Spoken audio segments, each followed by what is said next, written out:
Folks, today we have something very important to discuss, and that important thing is of course how the Navy works in Victoria 3, something that has been a huge pain point I think for anybody playing the game, and something that deserves so much more love, because in particular in the Victorian period, everything related to Navy considerations, dominating the sea or at the very least denying access to the sea to your enemy, were at the forefront of world politics and of domestic politics as well. It is incredibly important, it is completely undercooked right now, and I don't think that we are making the big leap that it deserves in the upcoming Open Beta 1.5. So today I want to present to you a concept that I have put in quite a bit of time and quite a bit of research as well, that hopefully reflects the times a bit better and gives us something that is fun, that is strategic, and of course that actually matters. Now, I will tell you right now that this video is entirely scripted except for this part. The reason for this is of course the fact that there's so much to talk about, that I have read so many papers, I've read Mahan as well, and so on and so forth. There's so much going on here that is really worth talking about, but that goes a bit beyond the scope of this video. I tried to trim it as much as I could. I have still a really long script, which ultimately just proves that if I did this without a script, we would end up with an unwatchable 5-hour video. So just be prepared for this. I will be looking at my monitor quite a bit as I read, of course, everything going on there. I will try to visualize what I'm talking about as much as possible. I have a couple of assets there. Thank you, Woojin, of course. And all that really means is that, yes, indeed, I hope I broke it all down in a concise fashion so that you can follow the system and then critique it, because that is, of course, the most beautiful thing of all, to discuss these things and see whether they actually hold water and where to go from there. The open beta for Victoria 3 is changing a number of things, and most of them for the better. In the last week alone, I've been incredibly busy letting the devs know my personal thoughts, as many others have done as well. I think there's a really good feedback cycle going on in general. But today I want to go one step further, and instead of discussing quick fixes or giving feedback for existing gameplay systems, propose something that has been growing as an idea for quite some time now. A better, more fun, and more historically accurate Navy. There are no two ways about it. Even in this open beta, in which we now have tangible military formations that actually move around to fulfill their tasks rather than teleport, the Navy is a disappointing element still. Ships are now at least slightly more real than they were previously, when they existed solely as production methods, but realistically speaking, the system still does not actually capture the essence of a Navy or a ship. What I want to discuss today is a concept that goes further than anything that we are being promised. It is a direction that I strongly believe would be the right one. So take this video as my pitch for a new mechanic. As always, please let me know what you think in the comments and try to prod for weaknesses in the concept. Whether we agree or disagree on where things should go, trying to test any idea for weaknesses is the best move that we can make. First, what is the Navy system right now? If you haven't played the open beta, then, well, this is basically it. In general, navies still work in a very similar way to their land counterparts. Navies are now organized in formations, in which several commanders can take control of a set number of ships. These ships, as it stands, are not actually ships, but rather unit types. For each unit of a specific unit type that a formation holds, there is a naval base somewhere in the world that houses the pops that actually serve in your fleets. These formations can be stationed in any strategic region in which you personally hold coastal territory and then operate there. Currently, actual missions such as the ones you can see on screen are deactivated and simply do not work. While we do not know yet how these missions will be executed exactly when the moment comes, and how they correspond to one another, we do know that everything is meant to be based on deploying your fleets into sea nodes. In the past, some missions worked in really nebulous ways, making it difficult to react to any threats or anticipate naval invasions. But that appears to be a thing of the past now for sure. Now, gameplay-wise, I do think that the new system will already be superior to the original system by a really good margin. We have more tangible unit types inside of our fleets that are much closer to proper ships than the previous iteration. We also are likely to have a lot more visibility when sending our navy out to undertake any type of mission, as the way it works now is much clearer than if you have to select a coast where your ship will go and then undertake a mission. That was really ridiculous. This should mean that this system comes out of the beta in a refreshed and much more acceptable way than it was before. However, at the same time, as I say these things, I also believe that this system still is not enough to give you a Navy experience that matters and allows you to search for answers to the same questions that kept the countries of the period occupied. So now that we understand where the Navy is in 1.5 and in the ongoing open beta, it should also become apparent what the entire raison d'etre of this video really is. I think that there is a much better way of doing naval warfare. A way that doesn't unnecessarily overcomplicate things, but pushes the systems to expand its depth where it makes sense and is essentially just necessary. With that being said, please do understand that this is all but an idea, and that implementation comes with many more hurdles and costs, as well as trial and error, that may show that certain elements of this concept are untenable. That's just the way things work and the way they should work. And so, let's jump in by addressing the fundamentals first. I firmly believe that we need a good representation for the cost of not just the naval arms race between global or regional powers, for example South America, but also the cost of maintaining and establishing a global empire in the first place. To keep track of and facilitate all of this, we will have to expand on a number of areas regarding how navies operate, from where they operate, and how they are created in the first place. Let me walk you through it. I believe what we will need first are naval construction points of two separate types. One for the ships of lower technology levels and one for the ships of higher technology levels. Now, having two additional sets of naval construction points may seem like clutter, seeing how they are currently 0, but this isn't actually a new thing for Wiki 3 at all. Whether your military shipyards are building what the game calls man-o'-war hulls, or ironclad hulls determines whether you can build and maintain two particular groups of ships. If we take a look at it from that angle, we will see that this actually doesn't add or take away anything at all. It simply shifts the separation between wooden and metal vessels from being a market good to being a nation's capacity to maintain and build such a navy. Now let's do some examples to really allow us to evaluate the consequences of this. The military shipyards will now take the same or at least similar input goods as they currently do and generate naval construction capacity instead of actual hulls. These points will then be used to maintain your existing vessels and to build new vessels. Say, for example, that the wooden hulls production method generates 4 points per level. Building a new wooden ship will require 8 points per week for 30 weeks, whereas maintaining said ship will only take 4 points per week. This means that as you build up a navy, some of your points will be eaten up by maintaining and repairing your navy that already exists, and then using the remaining excess points to build additional ships in your shipbuilding queue. Since navies now function in the formation format, we also have a central hub to interact with this. You choose a formation, what type of ship you want to build, and then place the naval base that will act as the occupational building for the sailors, support staff and officers of the new ship. The ship then goes into your construction queue and gets built.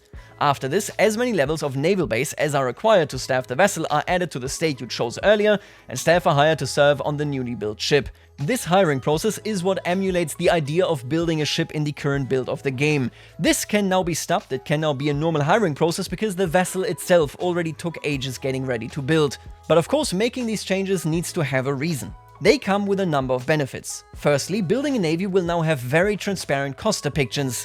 Building a navy from scratch will be rather expensive, as each vessel is a multi-month, if not multi-year project that eats into your budget while you are gaining no benefit from it at all.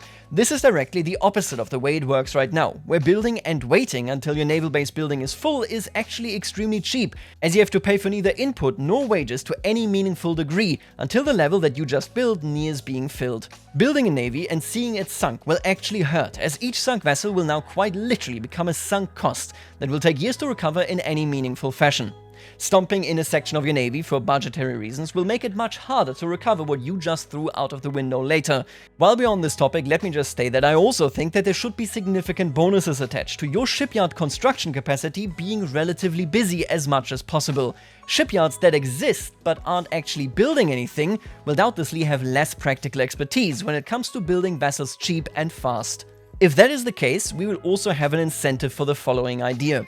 Now that we have very clear national naval construction points, know that shipyards are better off steadily working, and are in a position where we have actual vessels, we can introduce exchanging vessels between nations and even commissioning vessels in other nations. An often overlooked element of this period is the South American dreadnought race, where the South American nations hated each other so much that they kept paying other nations to build them ships so that they could threaten each other.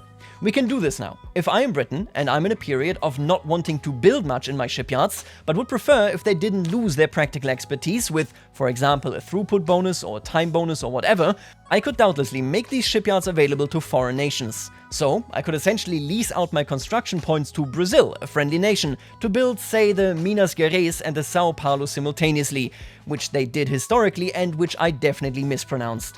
Britain here has the benefit that Brazil pays for the wages and required resources, which effectively transfers wealth from Brazil to Britain, and Brazil ultimately gets her ships faster and pays less on average than had she first built up a shipyard. And Brazil ultimately gets her ships faster and pays less on average than had she first built up her own shipyard industry at home. We can do the very same thing with already built ships, of course. Your trash might be another man's treasure. You don't need these old ships anymore, well maybe you can hand them over to a smaller nation that could then use them to dominate in their regional theater. And surely this could not possibly be leading to other regional nations buying up vessels from other nations to rival the nation that you just gave ships to. Listen, all I'm saying is that South America was much more interesting than Paradox Games want you to believe it was, okay? So definitely check out that topic a little bit at the very least. Alright, but let's finish off this entire part of the video with some logistical considerations. When a ship gets traded between nations, it must of course also be assigned to a formation and be assigned a state from which it will source its sailors. What the UX here should look like is a question for more sophisticated minds, and a practical test of the entire system. Who initiates vessel trading, or for example, whether there is a ship reserve in which ships are neither staffed by anybody, nor are they in any formation, but they still must be maintained and can be deployed into a formation, are questions that must be tested in practice, rather than designed in theory if a mechanic like this were to actually be implemented. I don't think that a reserve is technically necessary, but it might be simply convenient for the UX experience. Which is user experience. Listen, okay? Anyway. Alright, so this has made a couple of things clear. I want to build actual vessels, I want this to be a long-term investment where losing ships destroys their associated buildings and unchangeably sends millions of pounds to the bottom of the ocean. I want vessel exchanges and commissions to matter and play a role in international relationships. A side topic that I do also want to address here is that I have not at all addressed what kind of vessel types the system should have. To that I can only say that I don't really care. I have read a stupid amount of literature on the topic of why and how a navy operated, but care very little for what kind of guns ships have at their disposal. I don't even think that Victoria 3 needs to expand on what it already has in terms of unit types at all, as those offer plenty of range. Mods could then take it further from there for all of the people that would much rather be playing Rule the Waves than Victoria 3. Alright, and with this we have established how you create a navy, how you can trade for it, and how you maintain it. The question now is, what do we do with them and how do we do it? Let's assume for a second that you have a formation that is staffed with only the finest of ships. Now, what do you do from there? First, let's take a look at how it is currently done. Your navy, in general, has almost no purposes while you are at peace, outside of passively generating prestige and interests for you. This is, frankly, extremely underwhelming. Beyond that, your navy can operate anywhere in the world as it stands right now. Here we actually have to make a distinction. When at peace, it is no big deal, historically speaking, to send a ship around the globe, as rites of passage were all around rather recognized. Needing to make individual treaties just for peaceful passage makes no sense, and should be discarded as a gameplay idea, although I have heard this a couple times from the community. Now, while at war, on the other hand, it would be highly advisable to work with far more restrictions to mission efficiency as well as mission range. The German squadron that was housed in Qingdao at the start of World War I, for example, was made baseless just a few weeks into the war, and was ordered to make its way through the Pacific, around the tip of South America, and then, if possible, home to Germany. Its path here was incredibly risky. Despite the state of war, the squadron was permitted to dock for supplies in a neutral Chilean port, but according to the rules of war, was only permitted for a short duration of time and with only 3 of its vessels at the same time. This German squadron, while attempting to disrupt the local British forces, was then annihilated near the Falkland Islands, I don't even know, by a set of British ships that had been stationed there exactly for this very purpose. The story of the German East Asia Squadron is fascinating, as every single question that led to the squadron being in Qingdao, abandoning its post in Qingdao, and then suffering from supply and repair issues while on the run is relevant for Victoria 3's gameplay system. One thing is extremely important to me here, as I now move to explain the way I believe the Navy should function. The previous examples, as well as any other examples that I may cite here, and we sadly don't have enough time to really go into the details of much of the prevailing and exciting naval theories here, are not meant to be exact blueprints that must be played out in this exact fashion in Victoria 3. Neither you nor I should ever be interested in a gameplay system that demands that you give it the same answers as they were given historically. Systems such as that are inflexible, always have a very clear optimal choice, and ultimately fail to emulate their historical inspiration, as they are looking at things from exactly the wrong direction. What we must chase instead, at all times, is a system that asks the same questions as they arose historically. Because many considerations we call foolish in hindsight made a lot of sense at the time, for some genuinely excellent reasons, even if they ultimately ended in disaster. Historically speaking, the question that naval theoreticians were concerned with was how to gain control of the sea in an armed conflict. Alfred Thayer Mahan, one of the most important personalities in this regard, is more often than not quoted as advocating that the primary objective of a navy should be to seek a decisive battle with her enemies, so that the hostile countries would no longer be capable of posing any meaningful threat. This, however, is a bit of a misnomer. Forcing your opponent to commit to a decisive battle was one of the pathways that should be explored and planned for, if possible, in order to achieve this much desired control of the sea proper. This was the actual goal. Mahan, much like his colleagues in other nations, tried to answer the question of how their respective nations could either take control of the sea outright, or could at the very least, partially or completely deny their opponents the use of the sea. And this is the extremely important bit. Searching the answer for your particular gameplay case is exactly what should be the focus of naval mechanics, and the direction from which we must build this entire concept. Alright then, let's talk Turkey. Naval formations in this system should have two core elements that define how, why, and where you are using them. A station that acts as the location they are currently operating out of, and the location that is almost always a naval sea node in which they are currently operating. When I take one of my British formations and assign them to the West African station, they will move there. In the current open beta version of the game, naval formations are stationed in HQs rather than in a state within HQs. I believe that it is much preferable to station them in specific states. It's very rare that all ports of an HQ connect to the same sea node. This means that our navy is now simultaneously stationed in British Gambia and Accra. If we instead base our fleets in particular states, we not only know where they are exactly, but our enemies may know this now as well, which would make, for example, blockading a fleet much easier than it would be now, where our fleet technically can access two sea nodes as primary sea nodes at the same time. But alright, I don't want to get ahead of myself here. I station my fleet in Accra, which makes Accra its primary home for the time being. In Accra, we need a new and very cool building that we can call many things. This mock-up here calls it naval offices, but we could also call it a military port or whatever have you. What matters here solely to me is that this building should do two primary things. It should put a limit on how many vessels we can effectively deploy to this station, and it should facilitate purchasing and distributing needed supplies to the formations it houses. So let's start with the first one. Say we have good old frigates that are worth 1 point, and men of wars are worth 2 points. An expanded port in Portsmouth may be capable of maintaining a formation with a total value of 40 points, before applying malices to the fleet's efficiency, supplies, or whatever modifiers one may want to choose. A barely developed military port in Accra, on the other hand, would hardly be capable of supplying more than 10, maybe 20 points. This element of the equation is important, because we can gain a clearly defined playground here. We can freely decide exactly what type of vessels we put into these locations, and are able to respond flexibly in a great many ways, but are always limited by the effective capacity of our local port. This should also make it much more important to grab regional locations with natural harbors, and pour money into the expansion of those military port buildings. The German Empire's Admiralty, just as a quick example, not to get lost in it, wrote a variety of strategic papers concerning a potential war with Great Britain. One of the plans they developed was the concept of a full-on Kreuzerkrieg, in which various cruiser squads of the German Navy would disrupt British supply networks all over the globe without seeking battle by utilizing the navy bases of the German colonies. This plan, however, was thrown out of the window after the Admiralty assessed that the German overseas ports were impossible to hold against an invasion force by a land-based garrison, which made them unsuitable for the role of a base for the roaming cruiser squadrons. This assessed impossibility was mostly rooted in the fact that the German colonies in Africa and the Pacific were simply, well, not great natural harbors. One may be able to build them up, but in the assessment of the German leadership, the cost would be prohibitive compared to other approaches. Making these choices must be driven by what regional logistical capabilities your ports have, whether you can upgrade them, and whether you even want to carry that cost instead of doing something else like, for example, investing in submarines. Then the other element is regarding the supply of the station formations. We already know that the vessels in a formation consume construction points to be maintained, and should they sustain damage, to be repaired.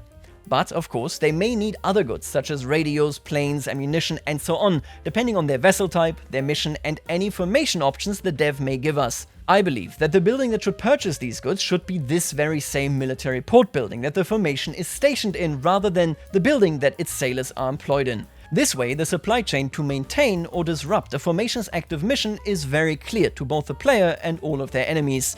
We can see the active cost of a formations mission in one interface, and we can simultaneously observe a natural increase in our cost when stationing a formation in far-off lands, as the convoy usage as well as the local price will make it more costly to maintain large fleets far from home. As far as these stations are concerned, one additional thing that I can merely make a superficial cut in, as it depends heavily on day-to-day game balancing, is the question of a certain mechanical stickiness. It should take a formation a good amount of time to reach peak performance after it is freshly assembled and sent to a new station. If new vessels are shifted into this formation, it should then once more take time to reach peak performance. This is incredibly important as it gives weight to making strategic decisions and strategic plans. The Royal Naval, for example, would not have been as capable during World War I if it had to freshly pivot its vessels to the British Isles to face down the Germans right as the war started. The decisions we make about naval positioning should be mid to long-term strategic choices. The Royal Navy pivoted for about a decade, bit by bit and vessel by vessel, every year to allow the new naval organization to grow into its role and not to look too suspicious. So I believe that every time we change the makeup and location of a naval formation, the penalties to its organization value should be severe and lasting so that long-term commitment to an area genuinely pays off. Alright, so now we have formations filled with vessels stationed somewhere in a military port of ours. The next logical question is just how we actually utilize these formations, because this is what determines where we want to station them. I do want to be very clear here and say that I'm flexible when it comes to cutting some of the following missions or adding others.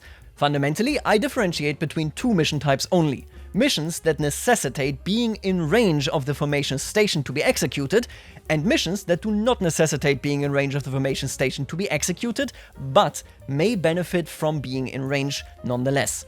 Both of these mission categories are given on the formation level.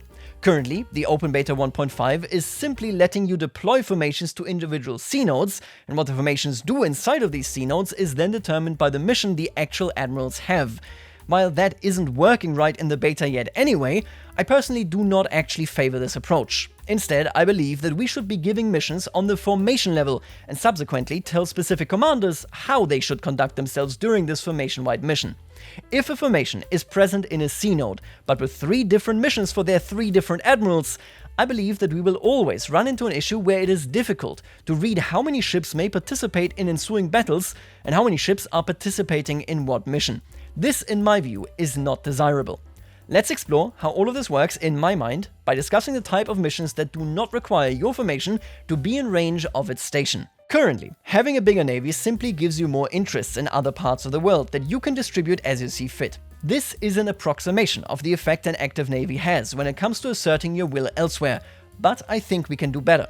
I think getting a general bonus simply by having a navy is still a good starting point, but having a specific naval mission that then enhances how seriously distant countries take you, how much they're willing to rely on you, or give you beneficial diplomatic arrangements should play a big role here. Prussia, for example, long before it ascended into Germany in 1871 and even longer before it had a dream of a proper fleet, had several ships sail around the globe or observe civil wars in countries that held, for example, the property of Germans. The reason here was quite simple and straightforward. Only if a Prussian warship was present would any local government take threats of violence, should the properties of, for example, Germans be harmed, seriously. Similarly, interest protection here should correlate directly with the power projection potential of the deployed formation. It was just a small expedition, the Eulenburg expedition of 1859 to 1862, that allowed Prussia to press China, Japan and Siam into unequal treaties. Ships actually being present when important initial treaties are negotiated, or when civil strife threatens expropriation of foreign assets, should be vital and be an important task of any global empire's navy.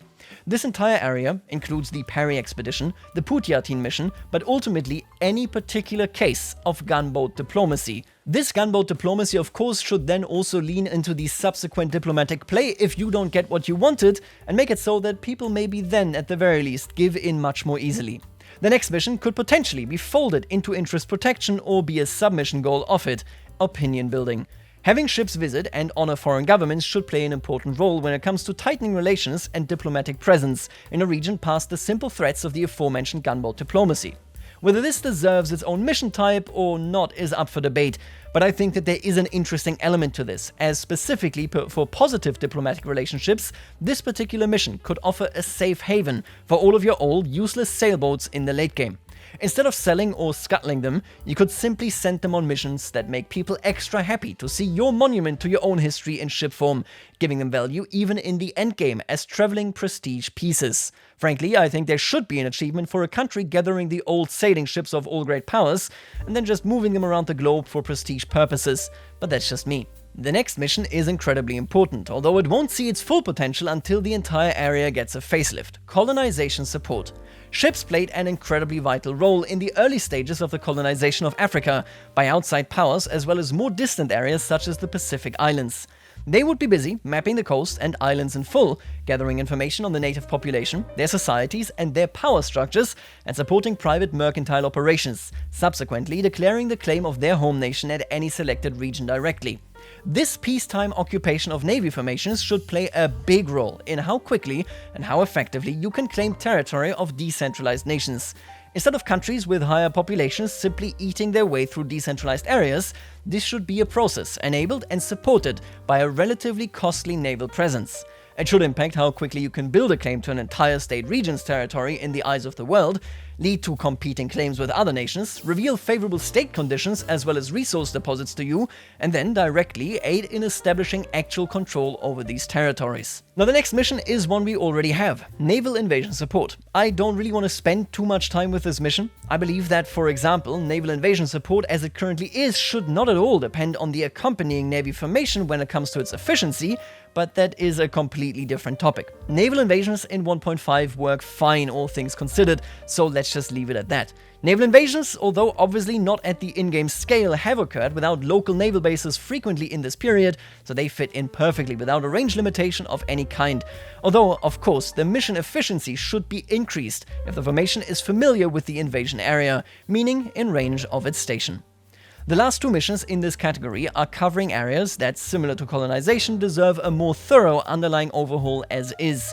The first one are anti-piracy operations. Historically speaking, piracy in its historical form of a country explicitly commissioning private vessels for commerce raiding purposes was not very prevalent in this period. Western powers of this period had largely transitioned to professional navy operations only, and most of them even formally outlawed privateering in the 1856 Paris Declaration. The exceptions here are Spain and the US. The US namely, of course, because they basically said, our navy is so small, if we can't do privateering, we will lose everything, so we need it. They never used that, and then they built the navy that we know them now as, and that topic was dead to them as well. Still, all of this aside, the pirates of the South China coast, the pirates in the Strait of Malacca, as well as the Barbary pirates were still important topics for the navies of the relevant nations. I think it would already be suitable to implement this historical example for piracy in a fashion that requires your navy to address. But if we want to follow the aforementioned guidelines for good gameplay systems, the game would require international treaties regarding privateering and then allow countries to make conscious decisions on whether they accept the ban on privateering or not, with all consequences this may entail. This mission, in my eyes, would be nice to have, but should not exactly be high priority, especially if additional gameplay systems could really flesh it out at a later date. Fun fact, the Prussian Navy also participated in naval missions against the Chinese pirates. It brought them prestige and it brought them trade security, so hey, why not? On the other hand, while I think that this mission is not a high priority mission either, I think this one would do perfectly fine, even without any major content additions. Anti-slavery missions. Historically speaking, the British sent squadrons into the South Atlantic Ocean, as well as the Indian Ocean, to curb slave trade stemming from Africa. The reasons for this multi-decade operation were multifaceted, and the actual result of the task was a rather mixed bag.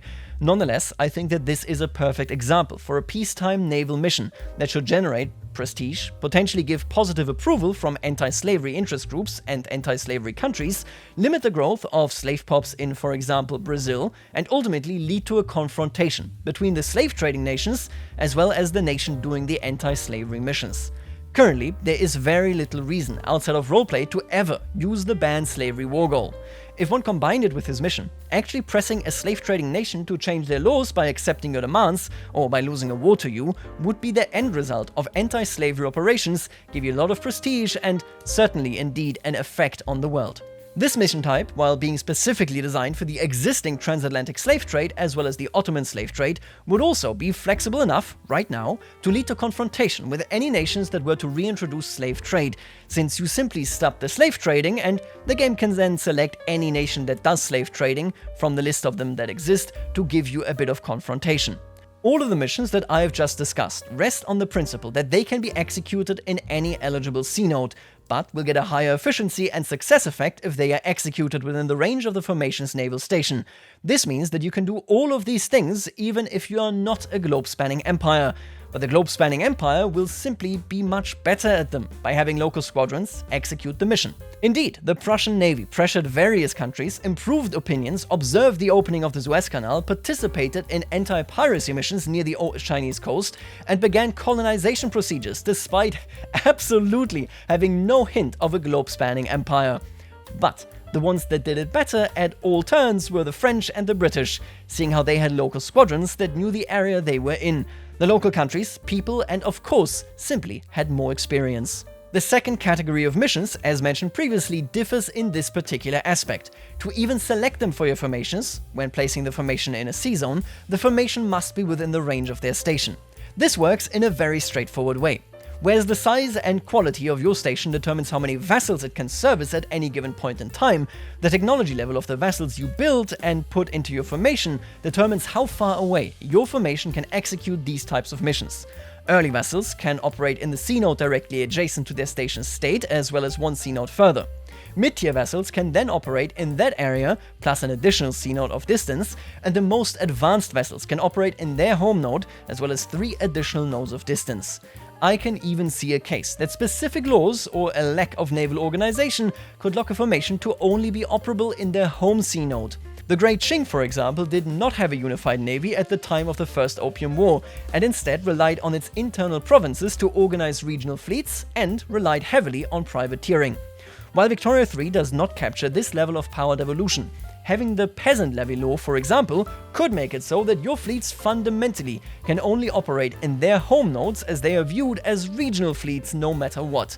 On the other hand, if we have a late-game pure submarine formation, we may benefit from being able to be active in even one sea node further away than what I showed as the maximum earlier. Either way, before we come to these pivotal missions, as they are related to warfare directly, I want to point one thing out. I hope that you've taken notice that I'm not making any statements on which vessels should be in which category of range. I don't know. I like navies, I like fleets, and I like fleet strategy considerations. I care very little about the actual boats and their specifications, their engines, and so on and so forth. So this question is out of the scope of this video and for somebody that really cares about vessels. Please keep this in mind, as the range limitations are not a hard rule. They are more guesstimates of what would feel good in gameplay. Onwards to the mission types in this category. Let's analyze how it works so that you can see how you would be operating your navy. The first one is everybody's favorite.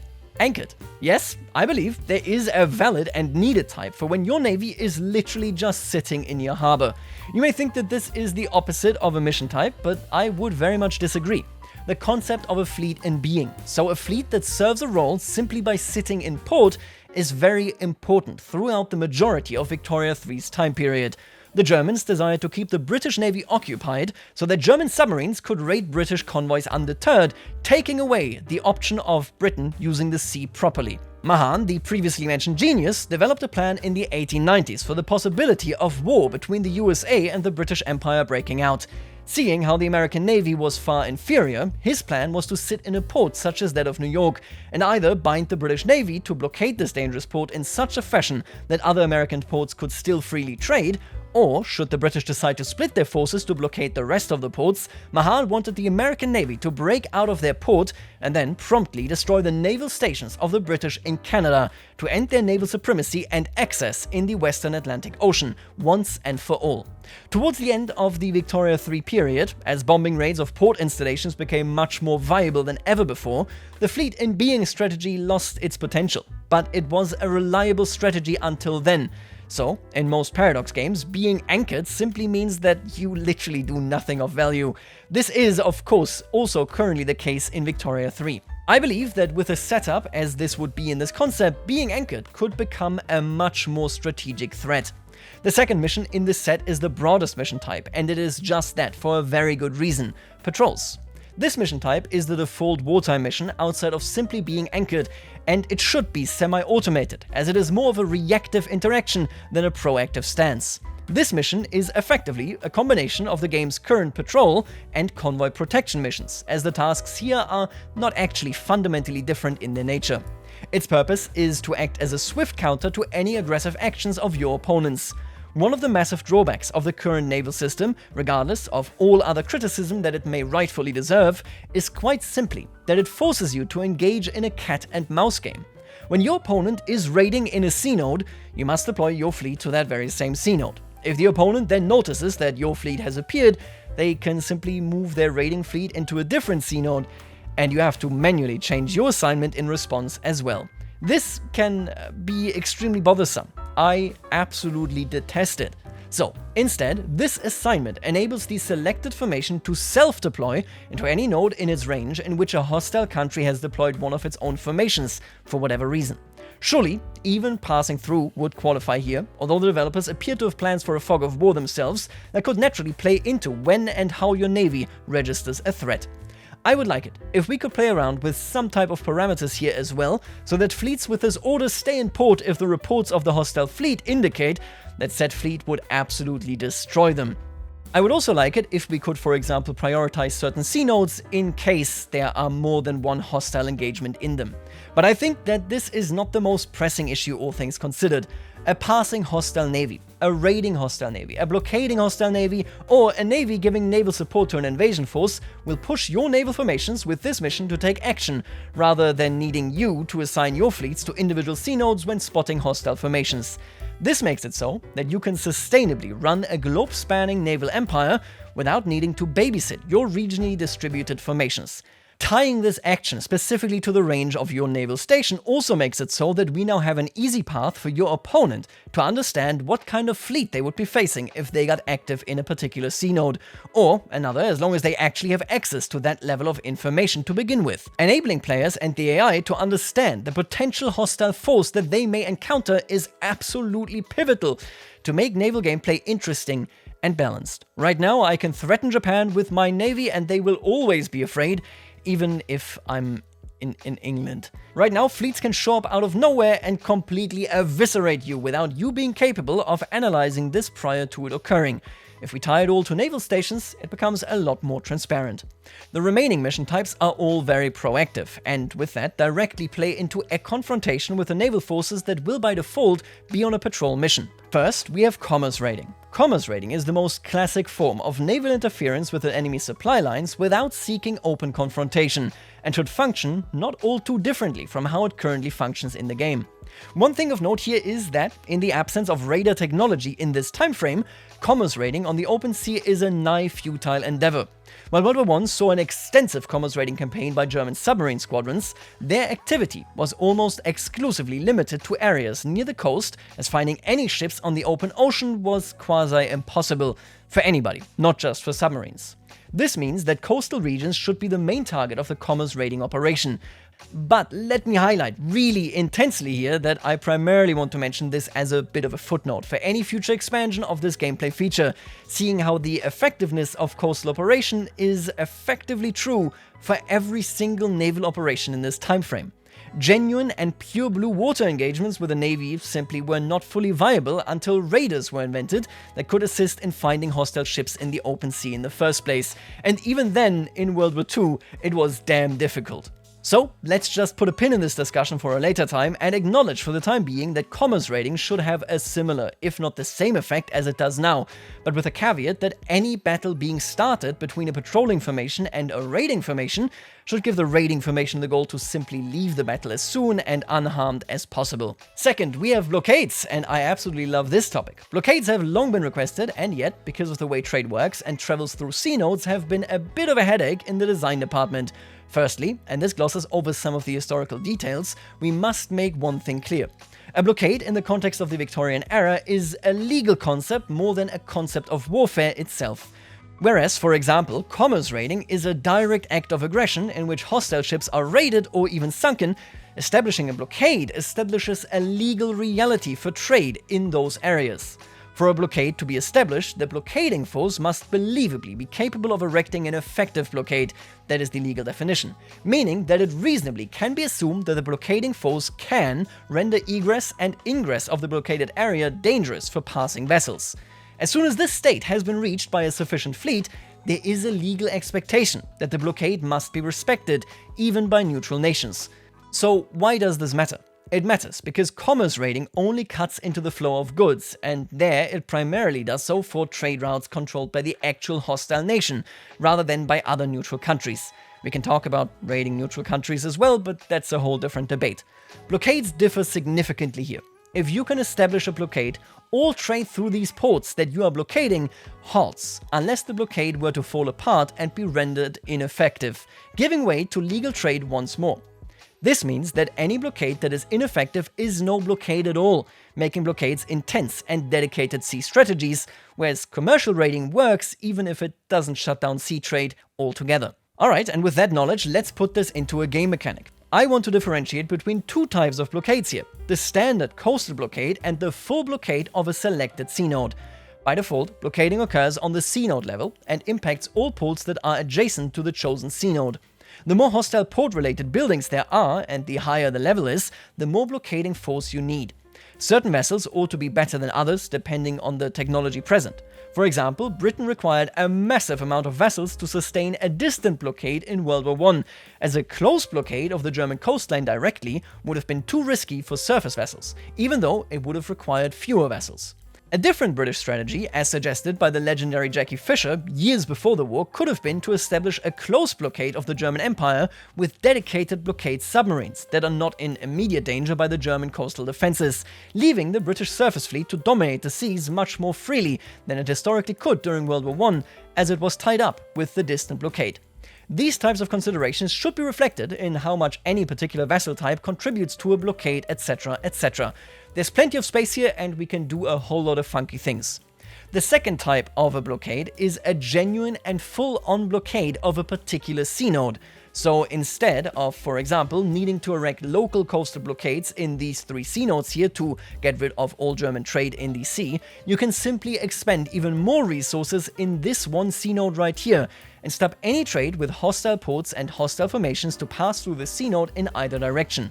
This, very similar to the first blockade type, also needs you to have sufficient forces to erect the blockade or will be useless, and you may want to choose commerce raiding instead. I tentatively marked sea nodes here that potentially should serve as the only options for these massive types of blockades, as their geographic features make it viable to begin with, but this selection may want to be shrunken or expanded depending on what is sensible. I will also say that blockades normally should stop ships from, for example, going to where they want to execute a mission or from simply passing through, but there should be a chance to get through undetected. Submarines, for example, did it all the time. That was the basis of the commerce raiding anyway, so for all intents and purposes, there need to be some exceptions there, maybe based on some luck every now and again. A concern for blockade missions in general in Victoria 3, in my opinion, is that while this may stop troop transfers, hinders Navy formation movement, and missions as well as hostile and neutral trade if the trade is done with a hostile nation, it does not immediately stop a hostile nation from, for example, simply being in a market with another power that trades for the goods nominally stopped by the blockade. Neither does it stop land-adjacent trade with other markets that simply export the same things, previously exported through sea routes. To this, I say that is working as designed. A blockade is only as effective as you can make it. Long-term, the blockade feature should be expanded upon towards bullying neutral countries into stopping trade with your enemy as well, through both diplomatic and hostile means. We should also be looking into blockades specific to only a set of products, and further in the future, potentially even international declarations regarding which goods can be blocked and which cannot be blocked. None of these concerns are immediately vital in my view, however, so they can be dealt with at a later date. After all, the world did try to ban total blockades in the past, only for none of the participating countries actually ratifying that treaty. It ain't all that easy, but it would be nice to have as a feature. Now onwards to the very last mission in this category, port strikes. This one in my view is a very nice mission to have, or at least it would be, but seeing how it is primarily limited to the tail end of the time period, it isn't really vital. This mission would allow, for example, formations with carriers to do damage to formations sitting in their harbor. The point of this mission category is ultimately to act as a turning point. Historically, ports no longer being absolute safe harbors for naval formations ended the aforementioned fleet and being strategy that was so important entirely.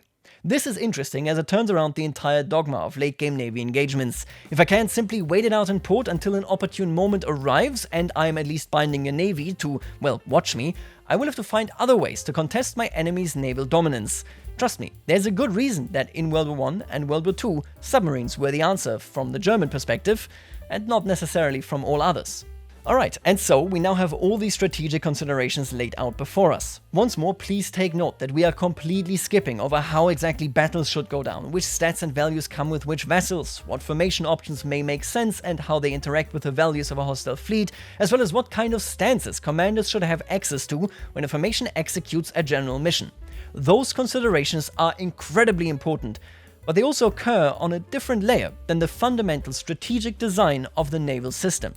I believe that this system would build a Navy core worthy of Victoria III's ambitions, while also approaching its underlying historical reality from the right angle, by asking the right questions, rather than asking for the right answers.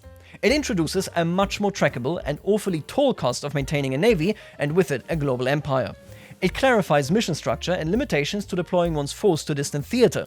This also allows the player and the AI to take the power projection of a country's regional fleet strength into account, rather than simply having to fear the entire global fleet strength. Now, at the end of this video, I would like to discuss some core elements of this system that so far went without further inspection. What happens, for example, if a formation station is occupied or is totally lost in a war? I believe this should simply trigger a high priority alert for the player to restation the remaining fleet, as will otherwise see its vessels deteriorate and supply shortages utterly devastate their combat abilities.